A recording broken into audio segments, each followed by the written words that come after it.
Qué macana. Cuando explicaste lo de la matriz de inercia, ahí fue cuando empezaste. O sea que antes había grabado todo. Sí, sí, sí. O sea que solo tendría que repetir lo último que dije. Exacto. Sí. Buenísimo. Bueno, entonces vamos de vuelta. A ver, díganme si estoy desde el momento correcto. Yo tengo ahora un cuerpo extenso. Tiene 3 direcciones preferenciales de giro. Una así, una alrededor de este eje y otra alrededor de este eje. Ahí fue donde metí la pata, que dejé de grabar. Sí, profe. Bien. Cuando es un cuerpo rígido, tiene 3 direcciones y yo le puedo hacer 3 fuerzas que estén vinculados con estos giros. Ahora, este pañuelito tiene los mismos ejes de inercia, pues básicamente tiene la misma forma que el celular. Ahora, yo al pañuelito le puedo hacer esto. Entonces quiere decir que le estoy haciendo un esfuerzo que no está solo en sus ejes principales, está en ejes cruzados. Entonces quiere decir que la matriz de inercia, que son 9 números, acá tiene los 9 números activos, mientras que acá solo tiene 3 activos. Quiero decir, como de vuelta.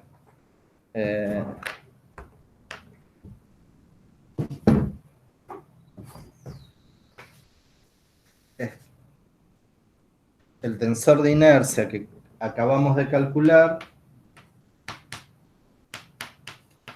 está descrito por 9 números.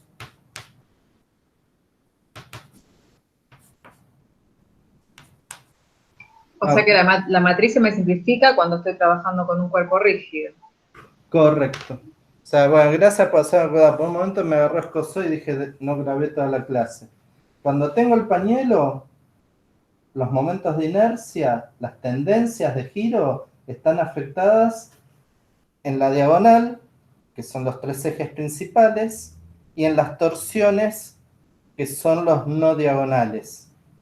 Ahora, si yo quiero fabricar una pieza que se meta en una máquina o algo, soy un ingeniero, no me conviene un pañuelo, me conviene algo que sea un rígido, una rueda. Si yo quiero tapar la Coca-Cola, tiene que tener forma de cilindrito y tiene que ser rígido. Es una estructura estable. Digo, los huevos también son estructuras estables. ¿Se fijan? Tienen 3 ejes principales de inercia y son muy estables. Si lo agarran del eje Z, o sea, de la parte de abajo y de la punta, no lo van a romper. Tienen que de costado. ¿Por qué? Porque la gallina se los va, cuando empolla, se trata de mantenerlos vertical para distribuir el calor homogéneamente. Le sale más o menos, ¿no? Pues la tipa se cansa, se va moviendo y eso ayuda a homogeneizar la temperatura. Pero que buena parte del tiempo están parados, entonces de esa manera ella evita romperlos y maximiza la superficie de huevos que calienta. Entonces, al tener un rígido, tiene una estructura más estable, más fácil de diseñar, es más fácil de hacer celulares todos iguales así que hacerlos así. Ahora, bueno, hay máquinas que te los hacen flexibles. Entonces, cuando se vuelve un rígido, estoy matando todos los términos no diagonales del tensor de inercia.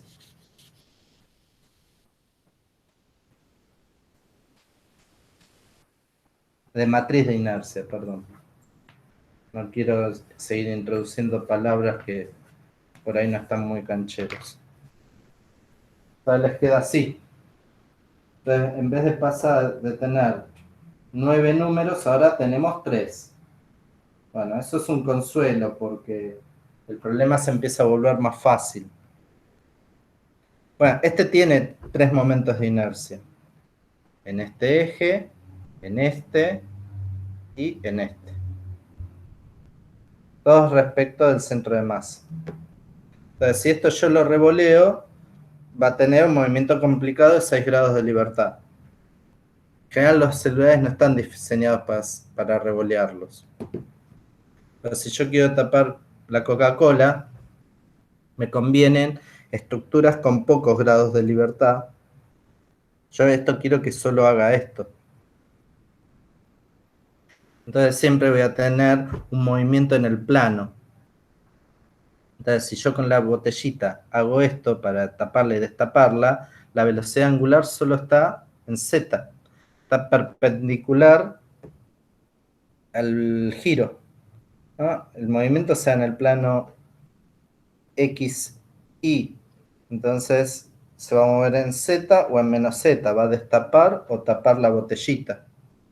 Entonces tengo de mis 3 velocidades angulares posibles, tengo una sola, la omega Z. ¿Vamos bien? Sí, profe. Sí, profe. Entonces, Mira, no había pensado esa parte así con la tapita. Qué buen ejemplo ese. entonces tengo esto. ¿Sí? Ahora, si ustedes recuerdan, yo antes les había mostrado esto.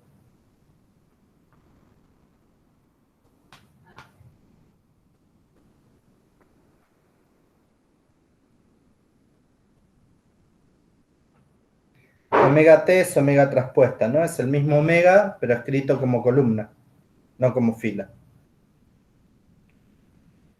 Perdón, este es omega traspuesta. Sin transponer es columna.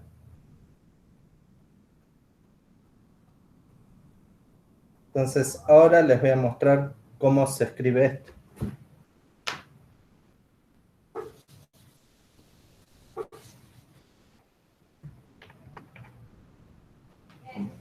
Omega traspuesta por I por omega es 0, 0 omega Z y X 0, 0 y Y 0, 0, 0 y Z 0, 0 omega Z.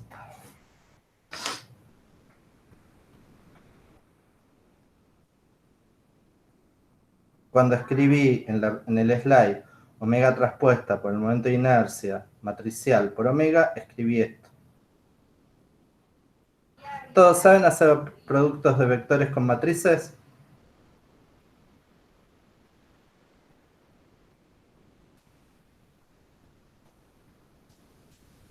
Profe, ¿lo puede dejar un segundo así lo Sí, copio? sí.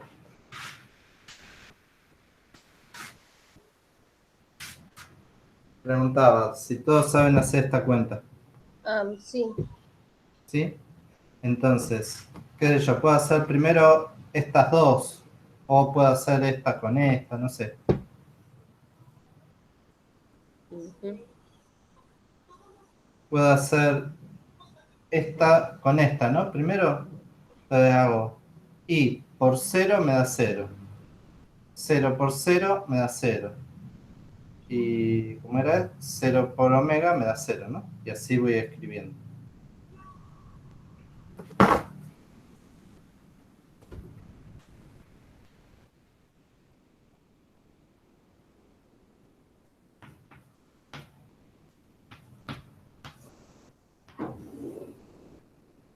Y X por 0, 0, 0 por 0, 0, 0 por omega Z, 0. 0 por 0, estoy haciendo esta, ¿no? 0 por 0, 0. Y 0 por 0, 0. 0 por omega Z, 0.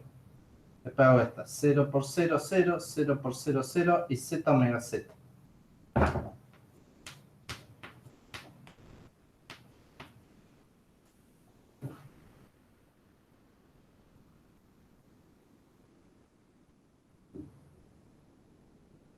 ¿Se entiende?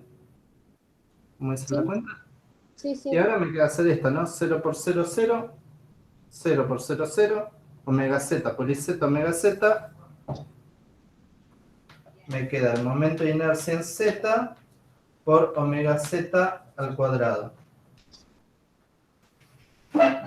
Entonces, lo que van a ver siempre que todas las piezas son como la tapita de Coca-Cola.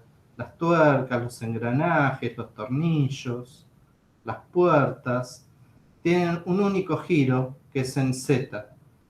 Entonces solo tienen que calcular el momento de inercia en lo que ustedes definan como eje Z en el problema.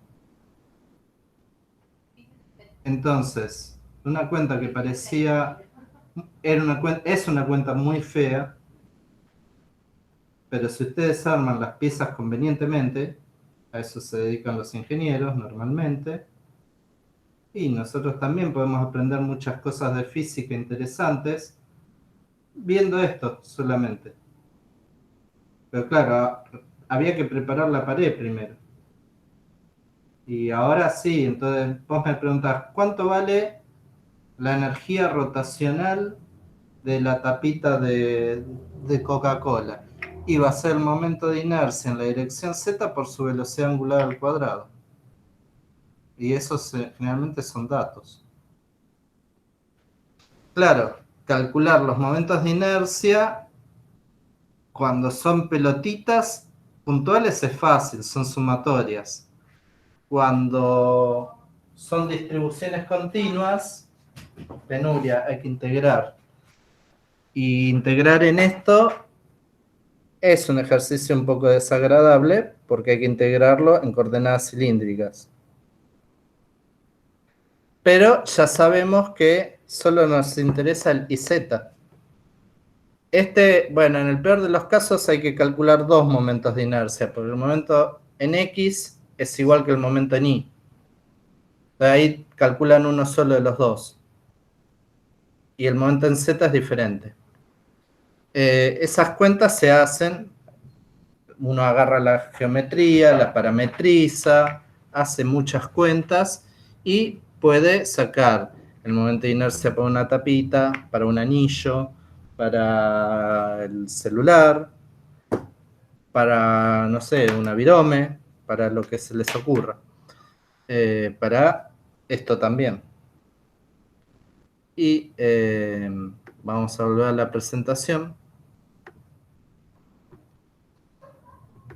Nosotros en general vamos a optar por cuerpos rígidos, que no son elásticos, que no son como este pañuelito, sino como las tapitas de Coca-Cola. No sé si estoy en la presentación, ahora sí. Entonces, uno puede ir a... Y uno tiene momentos calculados de inercia para distintas cosas. Qué sé yo, los ejemplos típicos que tenemos en la guía de ejercicios son barras. Entonces, el momento de inercia en la dirección Z, que es este puntito que sale del cosito de la barra, es ml cuadrado sobre 12.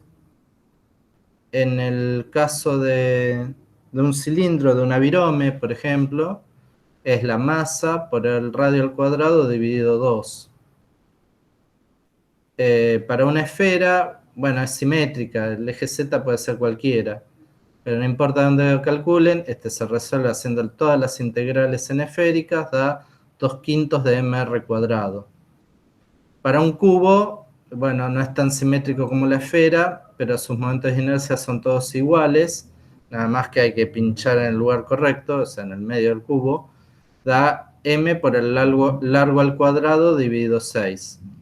Y así se puede calcular cantidad de momentos de inercia. Me parece, no me quedó claro acá los ejercicios, si le hacen más énfasis a la dinámica o al cálculo de esto, pero con esto, con mucha paciencia y sabiendo matemática, pueden calcularlo. De hecho, no son cuentas extremadamente difíciles. A los estudiantes de ingeniería que hacen física 1, estas cuentas se las hacemos hacer. Por ahí tienen menos temas que ustedes, entonces van más al detalle con esto. Pero digo, no son cuentas que ustedes no sean capaces. Ellos pueden y tienen rudimentos de matemática al final de la carrera, al menos me parecen menos sofisticados que los que tienen ustedes. O sea que son cuentas que ustedes a priori las podrían llegar a hacer sin problema. Ahora no se las doy explícito porque nos falta una semana para terminar los temas de la materia, entonces no quiero estar un mes con esto, pero se podría tranquilamente. De hecho, con toda parte de deducción de los momentos de inercia, espanto a todos los que no se sienten seguros. Siempre, no lo hago a propósito, pero me di cuenta, siempre en Física 1, Ingeniería, esto se explica en el primer mes y medio de la materia. Entonces yo les mando todo el álgebra matricial para que vean, porque los autovalores de esa matriz son las frecuencias de giro, las velocidades angulares, y los autovectores son los momentos principales de inercia. Entonces les digo todo eso y se asustan. Les digo, miren que esto no se los voy a tomar al final. Así todos se asustan y de 60 me quedan 30 la clase siguiente. Pero miren que no hay que hacer estas cuentas. Tienen que saber, porque yo quiero que sepan de dónde salen. Para después cuando usan el software que les dan a ellos, sepan de qué les hablan. Momento de inercia en Z, en X, en Y. Bueno, la cuenta sale así si un día se te rompe la computadora. Qué sé yo, no es una cosa que hay que hacer todos los días. Lo mismo les digo a ustedes, no vamos a andar calculando por definición muchos momentos de inercia. Por ahí aparece alguno en la guía y los vamos a ir resolviendo. Pero no es que si no se saben la última parametrización, la última integral, no van a aprobar el parcial. Para el parcial en general esto va a ser un dato del problema. Y ahí varios suspiraron, me imagino.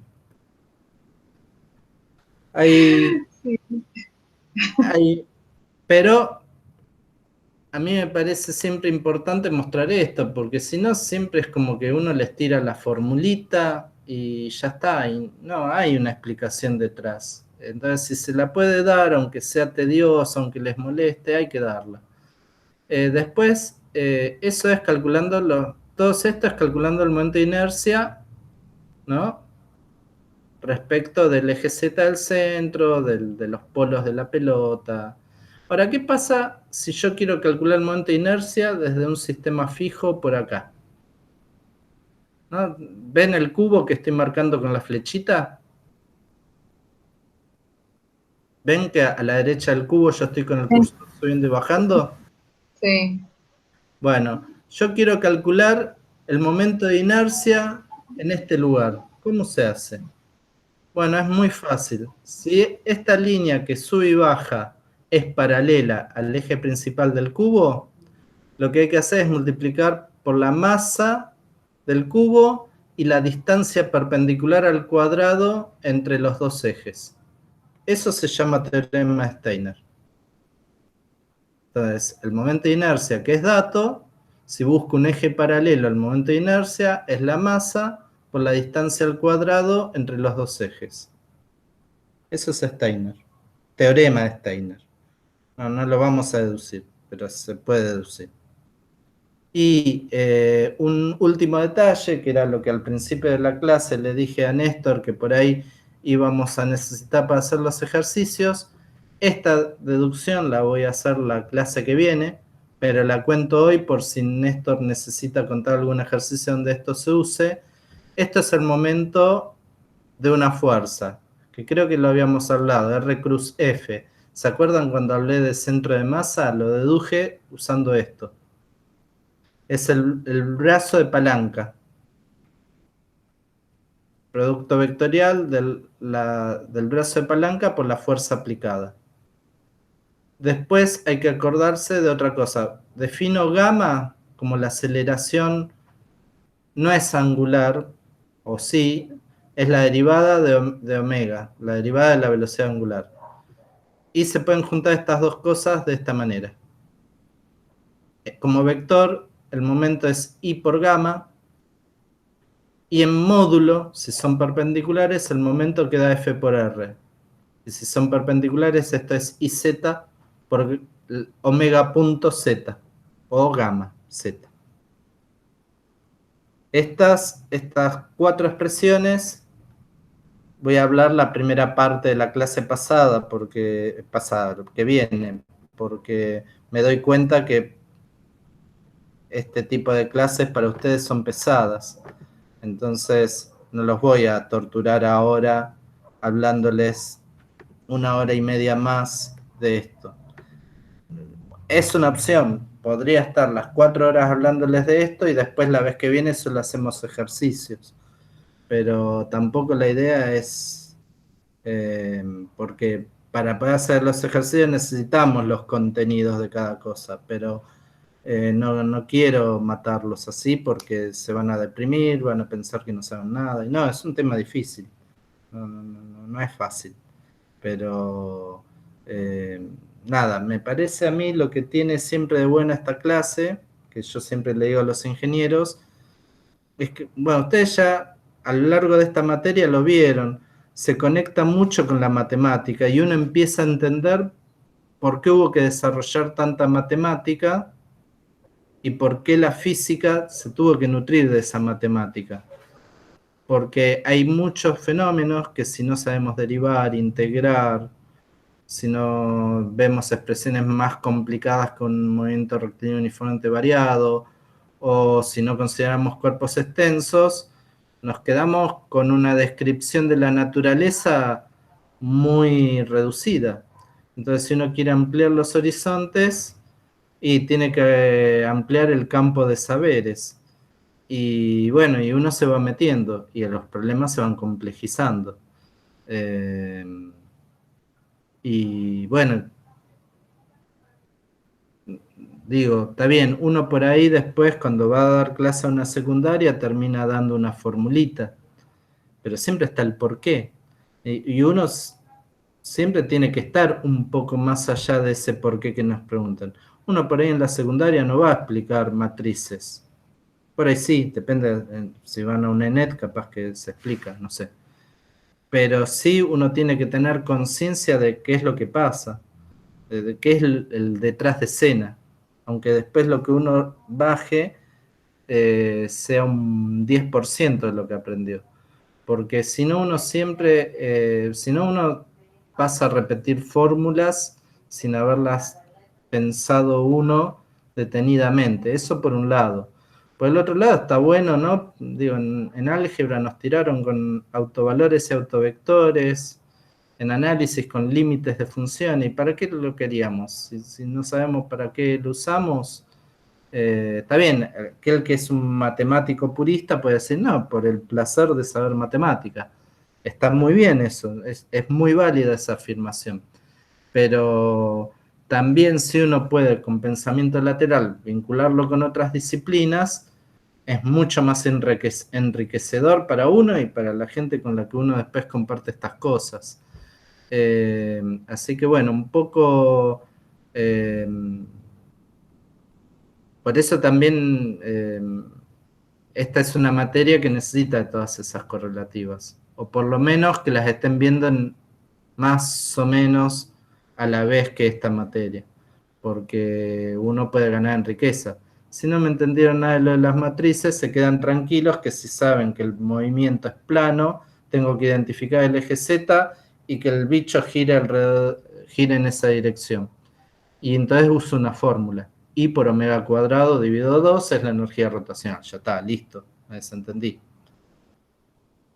Pero, ¿de dónde salió esa fórmula tan particular? Salió de que yo calculé la energía cinética del bicho cuando hace un movimiento complicado. Y no es que vino Dios y me dijo esto es así. No, yo sé matemática, uso las propiedades algebraicas y vectoriales de la matemática y deduzco cosas. Y esas cosas me sirven para aprender más. Y me parece que esa es la gracia de esta materia, ¿no? Aunque los haga sufrir mucho, que sé que les cuesta, es una materia que les integra muchas cosas que ustedes van aprendiendo separadamente en muchos lugares y que a veces uno se queda la sensación, ¿no? Digo, cuando uno está aprendiendo, ¿para qué estos tipos quieren saber todo esto? ¿Para qué sirve? Sirve y mucho, bueno, todo el álgebra matricial lo usan los economistas, lo usan los ecólogos, lo usan los biólogos, o sea, bueno, no todos, pero se pueden, y los físicos y los astrónomos, por supuesto, y los ingenieros ni que hablar. Y se usan en campos que uno por ahí ni se imagina. Conceptos más abstractos de matrices te sirven a los computadores, porque por ahí ya después manejan datos con propiedades algebraicas que por ahí no son muy intuitivas a la hora de hacer la cuenta, pero que después les da un resultado óptimo que es lo que ellos estaban buscando. Así que bueno, hacemos un intervalo, espero que me haya quedado la clase